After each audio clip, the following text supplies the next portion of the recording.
Hello, Francisco. How are you doing today? Hola, Jorge. Doing fantastic. How about yourself in Madrid? Not bad, thank you so much. What about you in Pamplona? Well, here we are. It's a beautiful day. Hey, ready to go. Ready to start talking about today's topic. Which is Fishing in Spain. fishing and all the industry around the fishing. Fish. There we Okay, go. get It's our a intro fishy music. topic. All Fishing right. topic, rather. Okay, let's get some music here. Yeah, let's start symphony. Okay, I'll see you in a bit. See you in a moment.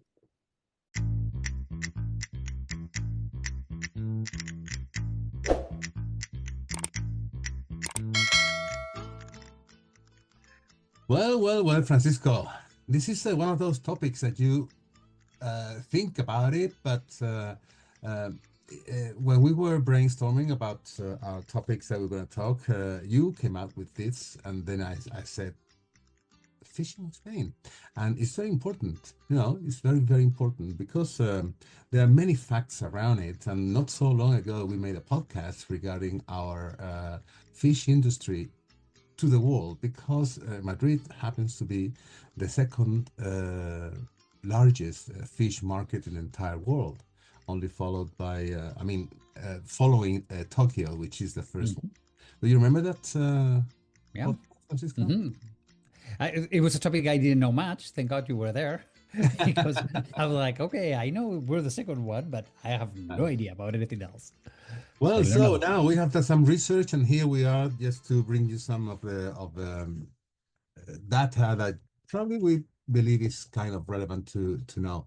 Guys, let me tell you one thing, and Francisco, just take this as a prelude of what you're going to to talk about everything today, and is that first of all, let's go a moment to the present day, and then we're gonna go backwards in history. So I just as an intro, let me tell you that. United States of America, the number of people over there per person consumption of fish is like about 23 pounds per person per year. The average in the European Union, where we are, it's 52 pounds per person per day. Per But year. per year, sorry, yeah, per day. Wow. That'd be a lot. Surprisingly, in Spain, 92 pounds per person per year. So there is a lot of backgrounds in all this, obviously. And Francisco, now is when, if you don't mind, just a little bit of history, why all this is so much rooted in our traditions, the eating fish and shellfish, all those Well, products, please.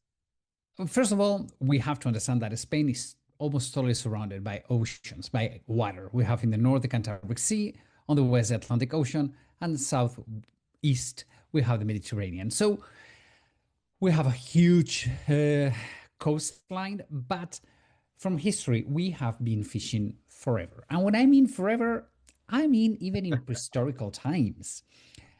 We have found some excavations that date back to 8,000 years before Christ, and those prehistorical times, we have found seashells, we have found fish bones, harpoons, materials to fish. So from about 10,000 years ago, we already are fishing here in the peninsula. Mhm.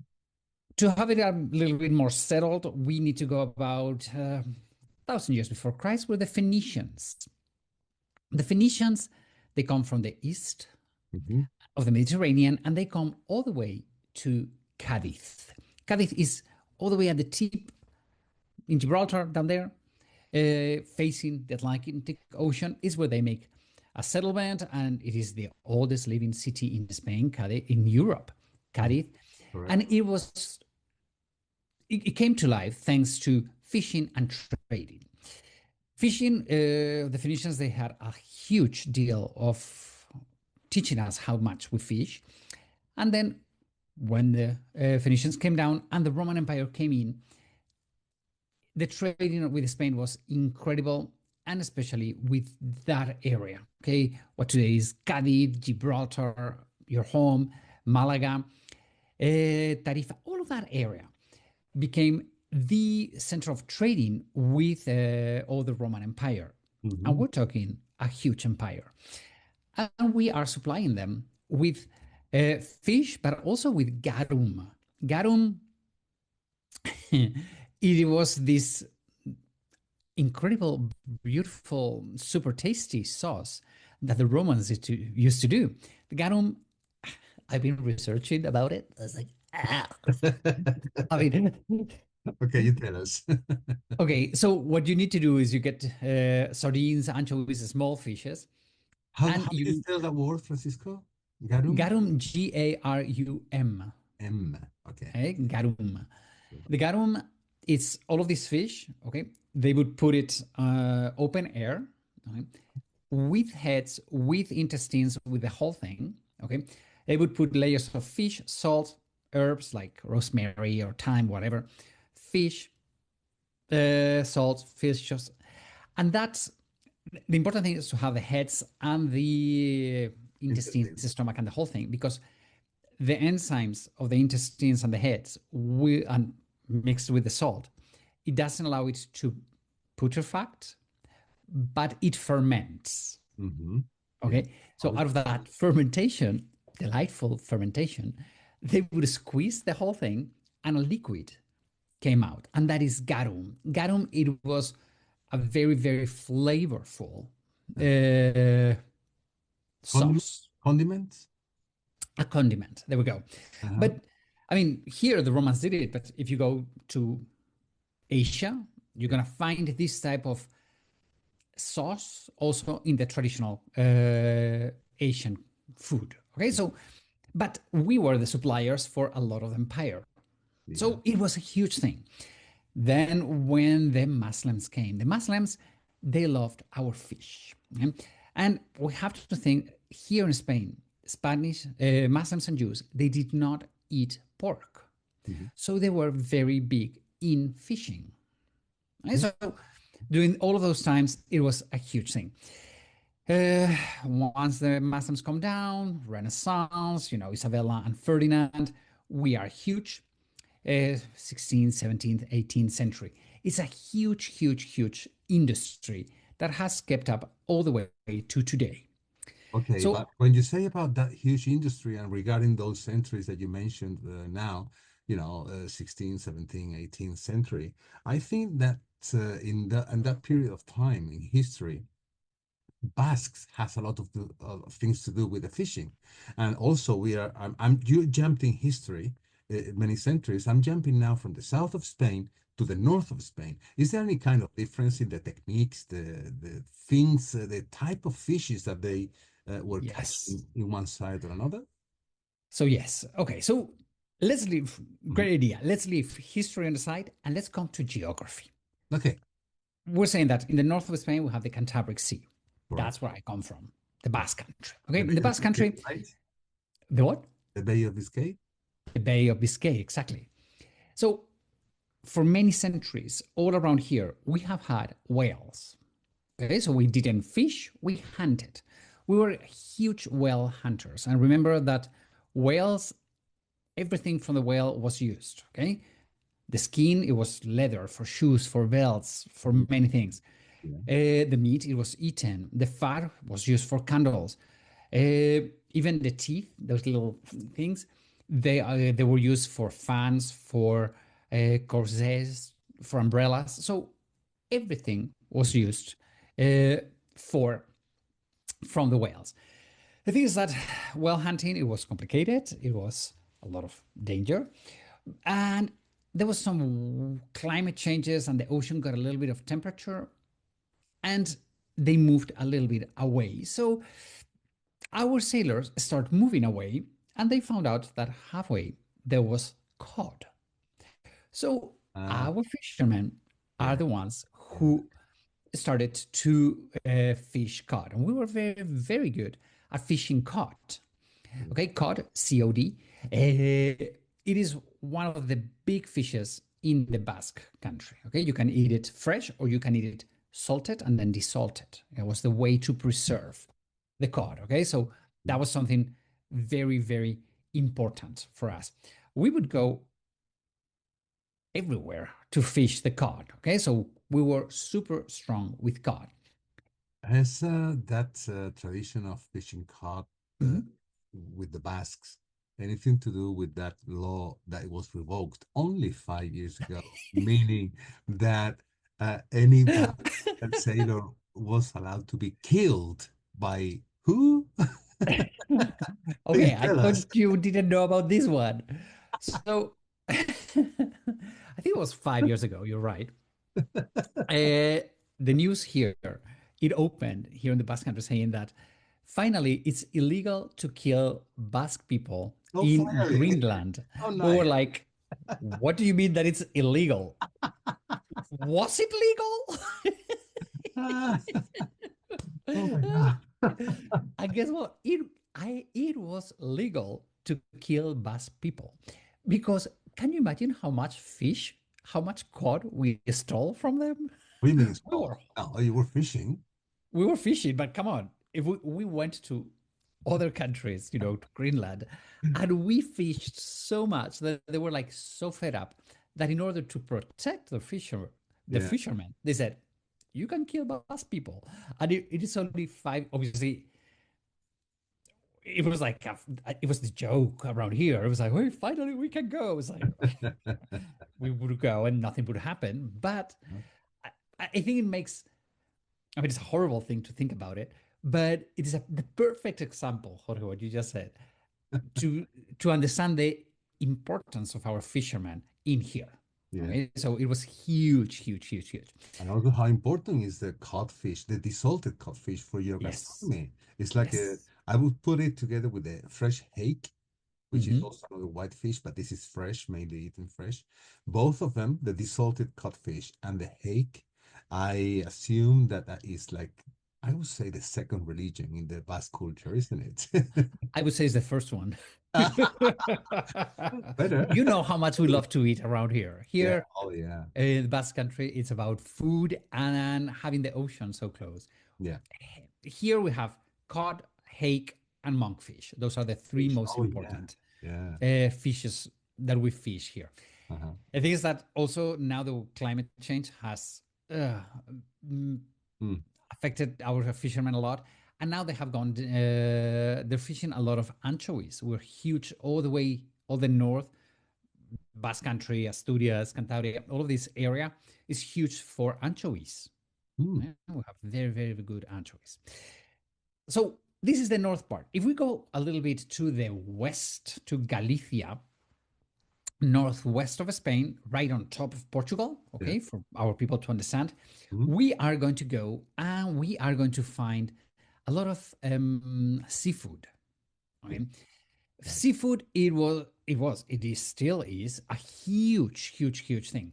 Just think about this number. 80% of the mussels that you eat all around Europe, they come from Galicia.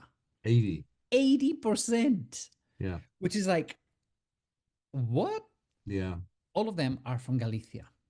I'm not surprised. I'm not surprised because every time I go to Galicia, whether it is on working basis or Mhm. just to do some research if I have to, or just on holiday basis, there is the orography of Galicia is very abrupt, has a lot of mountains, and the mountains they do reach the water. In fact, those they are called the Spanish fjords because many, many tens of thousands of years ago they were, in the frozen in the ice age, they were like today are the fjords in Norway.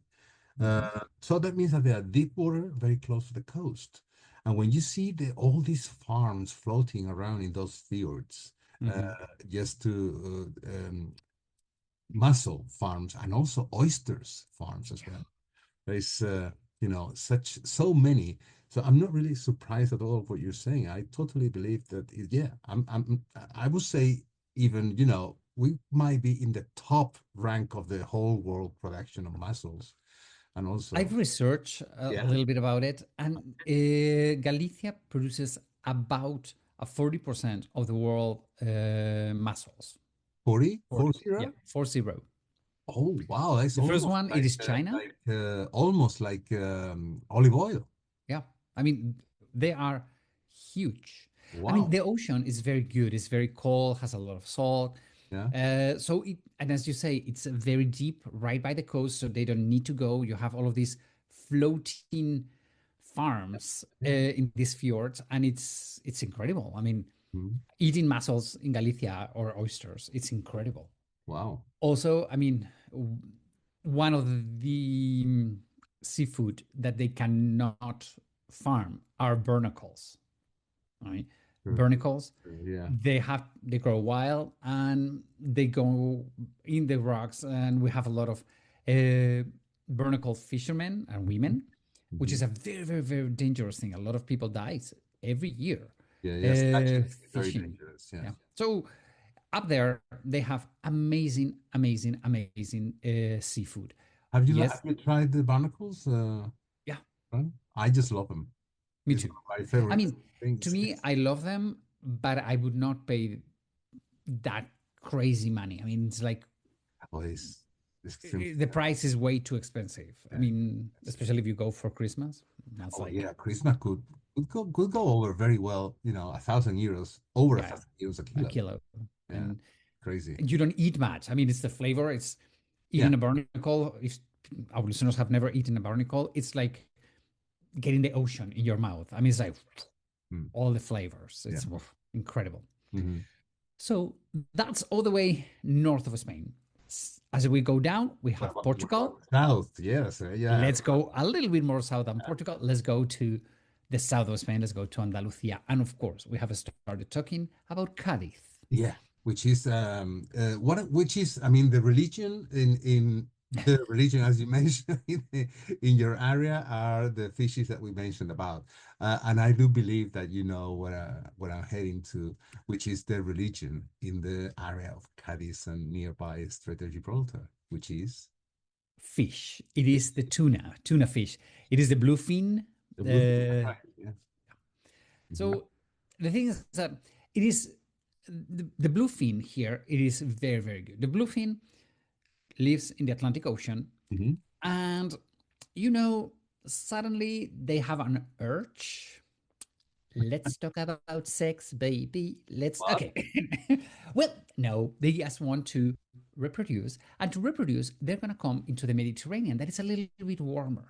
Uh-huh. So what happens is that in the moment the fish they get the hormones to reproduce and fish and swim and go go go go, they get very strong. It's a very very strong meat, and before in the moment they cross the into the Mediterranean and they feel the warmth of the Mediterranean.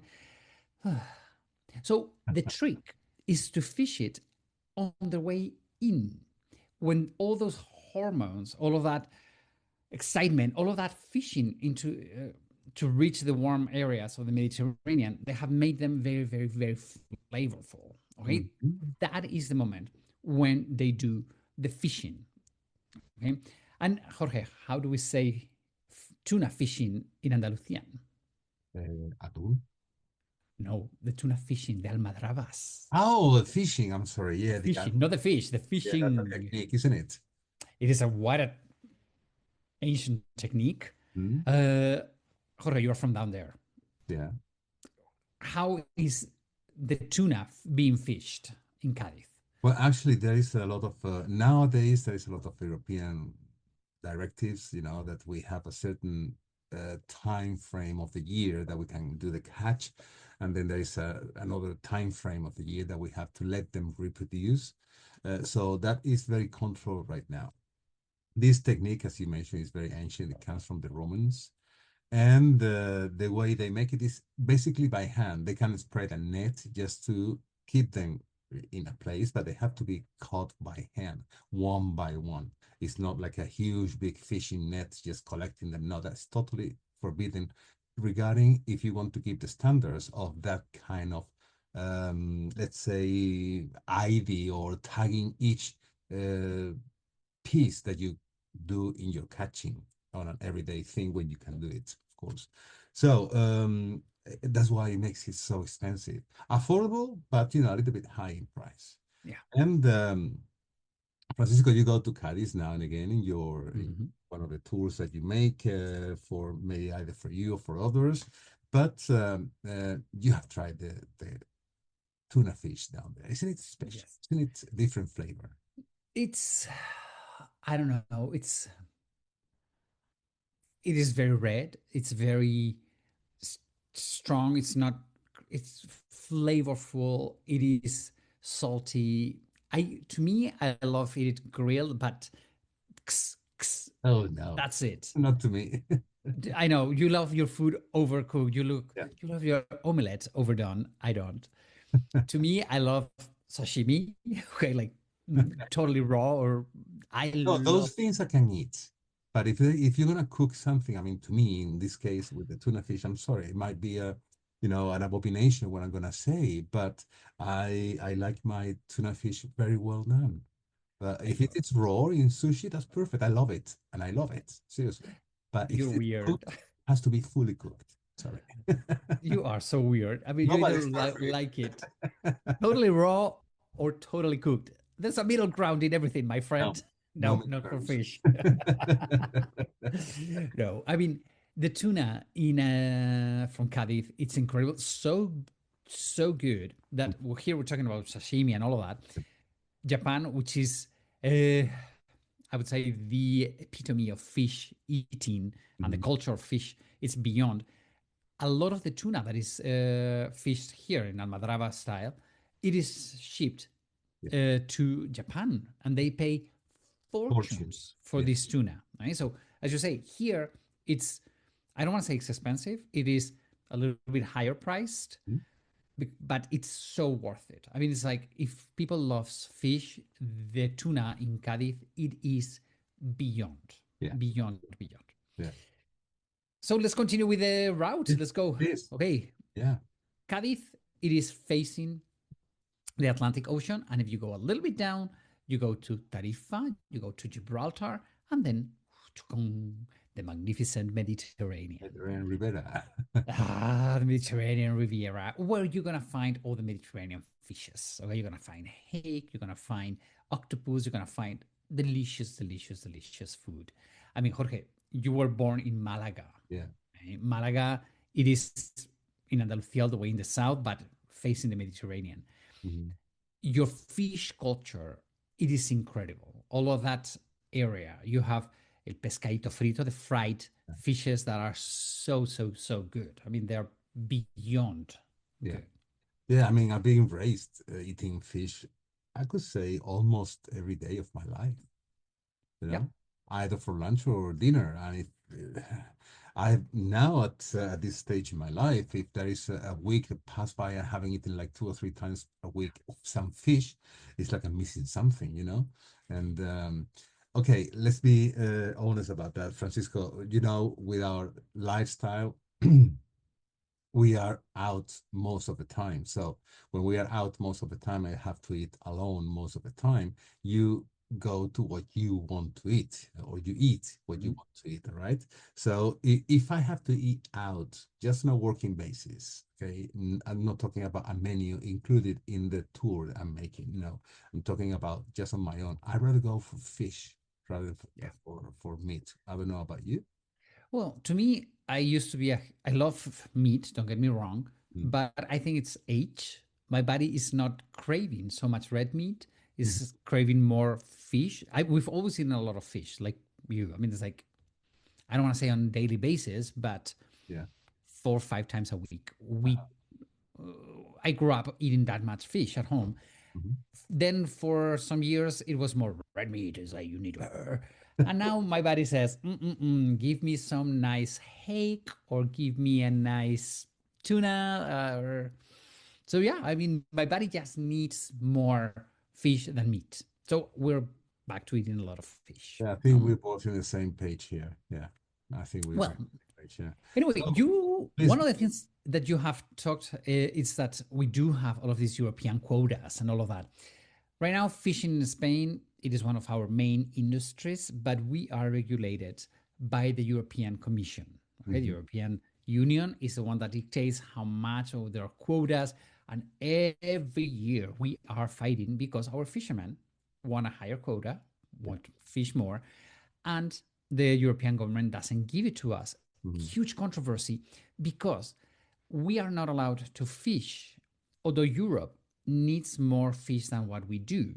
And Mhm. they put to our fishermen a lot of rules, which I think is great to have all of these rules about the season, the protected Yeah, species, absolutely. sustainable farming. They cannot use strange things to fish. No, everything has to be super regulated, which is great. But Europe requires more. So what we Europeans have to do, I mean, the European common market, we need to buy from countries Mhm. that they do not have this season fishing, or they don't respect the fishing rules. So those fishes are cheaper. So it's a very controversial thing about the quotas, because, Uh, and I'm okay to put rules about fishing, but if it applies to everybody, if yeah, you want to I agree. sell to Europe, Yeah. you need to follow European rules of Mhm. how those were fished. So the European market, especially for the sustainability, we cannot overfish. Other countries that are right by us, that are not the European common market, like Morocco, for example, Mhm. they can fish and it's okay. So Europe buys a lot of Moroccan fish. Right? If you go to a supermarket now in Europe, I don't know, in Europe, in Spain, you need to know the origin of that fish. Okay, Have if to it's be from labeled, Norway, if right? it's from All of Spain, them. They in have the to be label labeled. you need to see, and you can read it. Okay, so it has to be public. It's Yeah. this is a bluefin tuna from Cádiz. If it doesn't say this is salmon from Norway, if it So doesn't they have say, to say the species, what it is, the mhm, yeah, origin, and also the catching date. there exactly, and the price, of course. Obviously. Yeah. So if anybody goes to a Spanish supermarket, you Yeah. need to find all of those informations. If you don't have it, doubt it. There are some places, like if you go to a small city market, Hmm. I mean public market. I don't mean supermarket. If you go to a market where they do have fish stands, especially if you're in the coast, probably those places they don't tell you where it's from because it is from home. It was fished by the coast. But if not, you need to do that. Uh-huh. What about else? What else? If somebody here, by the way, have you ever fished? I used to when I was little with my father when he was alive. Every Okay. Sunday he used to go and do some fishing in Malaga, but at the port. But I remember I made one Sunday a mutiny because there was nothing else to do on a Sunday, just go on fishing. And to me, as a little kid, it was kind of boring. At the beginning, it was kind of exciting. I felt like a grown up just with my own cane there. But then after maybe a couple of months, I was totally sick and tired of it. To me, I've tried to fish a couple of times, and I think it's the most stressing thing in the world. Nothing Pressing. happens. And to me, it's like you throw the thing, like, and you have to be quiet. Can you imagine the two of us quiet? It's like, no. It's like the fish will come and say, be quiet. It's like, oh, so anyway, if people from outside of Spain wants to come fishing, Mm, because there's a lot of sports people who loves yeah. fishing, there are some rules, okay, that you need to be careful. First of all, you cannot fish without license. You need a license to fish. I was Okay, about to say you need a license, and that license is issued not by the government but the local authority, isn't it? there we go. So depending where you are going, Yeah. you have to ask for the state, the province, Yeah. fishing license. Okay, so there are a lot of companies that they do organize fishing trips, and they will get that for you. Mhm. And it's not the same to have a river license than a sea shore Ah, license is that than a right? sea boat fishing. I thought it was just the same license for everything. Nope. Oh, So well. it's not the same to be at the shore, to be on a boat, to be on a river. By the way, Mm, our rivers, for the people, if we have big fisherman people, one of the things that our listeners need to understand, if you're a fisherman, here, Spain is the second country with more mountains in Europe. We have said this many, many times. And this makes our rivers to be very steep. mhm. So we don't have those beautiful, like in America where you have all these very wide, or in Europe that you have all of these super wide rivers. We don't have them here. Okay, so here we fish salmon, rainbow trout, and you have to have permissions. So it's not that easy to do our rivers. Okay, so fly fishing with all of that, it's a little bit more complicated. Okay, I think that's all the info I had to talk about. As a little gossipy Yeah, extra please. thing, we have had a lot of important fishermen coming over here. People like Ernest Hemingway. Hemingway loved to come all the way here to the Pyrenees, where I True, come he used to from. go trout fishing, isn't it? Trout fishing. He was a Yeah, huge trout fisher here in the north of Spain. yeah, So Ernest Hemingway came. Most of our monarchs, Alphonse XII, the 13th, our former king, they had been fishermen or at least sailors. And then people like Jacques Cousteau, the French yeah, filmmakers. yeah. He came many times to Spain. Oceanographer, What? oceanographer. Oceanographer. Oh my God, that's a new word for me. Oceanographer. Come on, You can are you please carry on with the story? You're so professional. Anyway, so yes, there's a lot of fishing and a lot of famous people that have come. Many of the chefs, especially the TV chefs, have come over here to fish. Anthony Bourdain, Chef Jose Andres. There's a lot of shows of people, all of these big chefs fishing in Spain. But our Well, fishes are so good.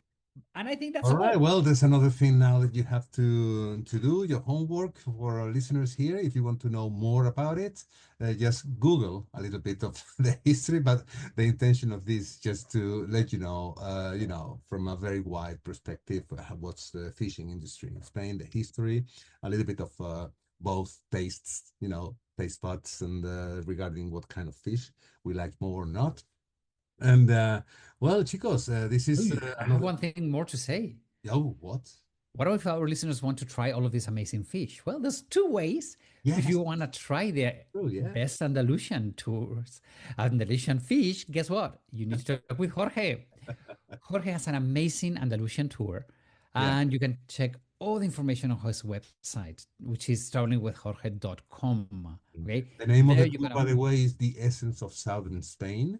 Okay. And in that essence of Southern Spain, you're going to eat some essential fish that you need to eat when you are in the Yes. south of Spain. Yes. And And the other also, way. let me say this, Francisco, Mhm. you have your tour that you are starting in the Basque Country, and then you are going to many other places. And obviously, if you are going to be at the Basque Country, people can also enjoy that culture of fishing in the local gastronomy of the places that you're visiting, isn't it? Yes, we will go some great restaurants, both in the Basque Country and also in the Camino de Santiago tour. Please. We'll go to some great fishing spots. So fish is guaranteed to be fresh, and super delicious. Perfect. And on my website, it's travelingsteps.es. So check Correct. those websites, travelingwithjorge.com and travelingsteps.es. And chicos, if you do like this podcast, why don't you give us a thumb up? That will help us immensely, believe it or not. If you're listening any platform, just share, also like, subscribe, everything. That's the only thing we want to get paid in return. Just a little tap on your screen on your phone or in your computer. And on my side, and this week, this is everything. Francisco, thank you so much for all this input that you gave us about the history of fishing in Spain. And we will see you next week. Francisco? Everybody, thank you so much for joining this week. We love you all. We shall see you next week. Jorge, thank you very much. Bye. Adios, amigos.